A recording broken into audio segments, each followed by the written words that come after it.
Eye-opener. They won't make you shoot where you eat. American service men and women and policemen and women and anyone serving to protect Americans from harm may be considering those attacks from foreign adversaries, but are they considering the domestic attacks? I don't mean the hypothetical attacks that Trump will supposedly use to take over the country. I don't mean the attacks coming out of the hyperbolic rhetoric of the Democrat Party. And yes, there is bias in that last sentence, but it is for good reason. Good reason because while both major political parties spew hyperbole on a regular basis, it is the Democratic Party that does so to the extent that their opposition is gotten shot at once too often. Calling your opponent Hitler would have a tendency to invite such violence. But I digress. Besides calling Trump the second coming of Hitler and the devil, the Democratic Party has imprisoned so-called insurrectionists who were to believe sought to overthrow the Capitol without any weapons. If anything, those who have been found guilty of such an unlikely coup should be sentenced to time in an insane asylum, because trying to take the Capitol without weapons is crazy. At least the Democrats got to boost the budget for the Capitol Police, right? Now, you may say that those protesters should never have stormed the Capitol, and I would agree with you, but for the following reasons. 1. What other recourse do the people of a nation that is not acting according to the will of the people have?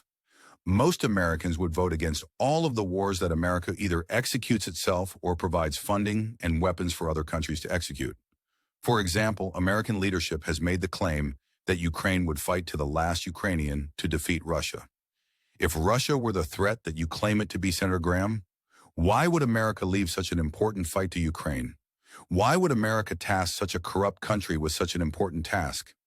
If Americans were given the complete history of the conflicts between Israel and all of its neighbors, they would most likely not choose to send aid to Israel. After all, that conflict did not start a couple years ago. The Palestinians trapped in Gaza don't really look to be the threat that Israeli leadership claims them to be. How can they be when Hamas killed 1,300 people and took less than 150 hostages, but have lost over 40,000 men, women, and children since the war started? That's a 3,000% increase, which makes it sound more like an escalation than a retaliation. 2. Why is it that America is supplying money and weapons to the country out of all of the participants in that war that attacked Americans? You heard that right.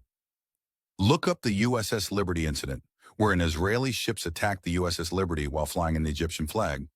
This was confirmed by Israeli pilots, and it is something that can be found on government websites, not some right-wing anonymous conspiracy website, but websites like nsa.gov.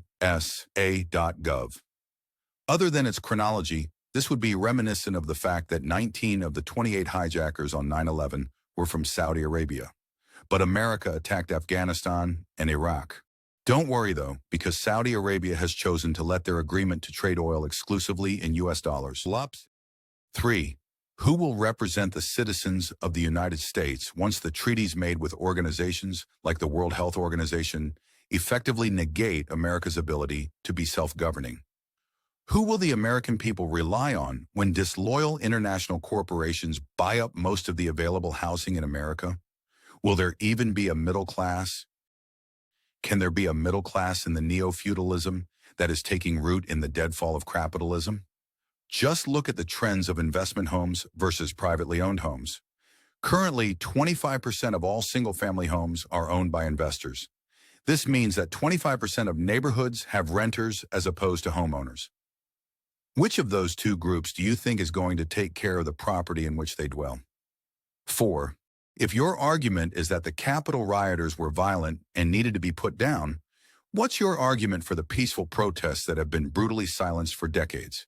The Occupy Wall Street protests were peaceful until the cops brought the brutality. The same can be said for the water protesters who didn't want an oil pipeline that would most likely leak into their water supply. I think that pipeline leaked within 2 weeks or 2 months of completion. I think the pipeline in question threatened the third largest crop irrigation aquifer, the Ogallala, which transversed 8 states at one end, and a nuclear waste facility threatened it at the other. You look it up. So we're losing one freedom and one right at a time, and with the elimination of Posse Comitatus, we're losing our right to protest government corruption. What our service people and the police who patrol our streets need to understand is that just because you're ordered to target people of a neighborhood that is not your neighborhood, it doesn't mean your neighborhood is safe. They'll send police that don't live in your neighborhood to police and brutalize your loved ones. They'll send soldiers born in the East to attack neighborhoods in the West. Those who lead us are setting most of us up for failure, and we are letting them do it. To find out other ways you're being screwed by your current leaders, check out the posts on this blog daily. Learn about the biggest and worst issues that America and its people face today. You can also check in to also learn about those issues that America and its people will face in the near and distant future.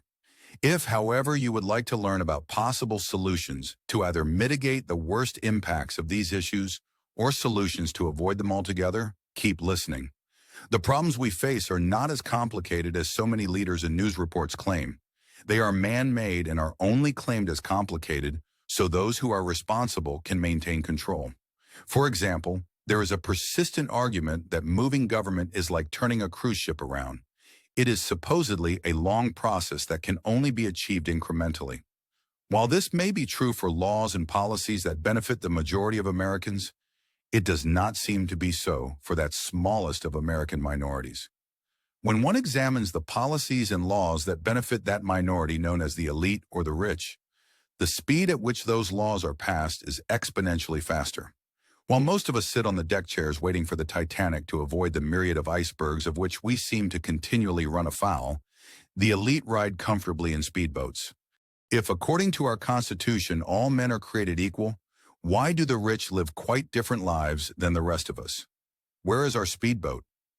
In 2018, Chris Osman wrote a book highlighting the problems humanity would face if more power, wealth, and control were funneled to a small cohort of individuals, groups, or organizations.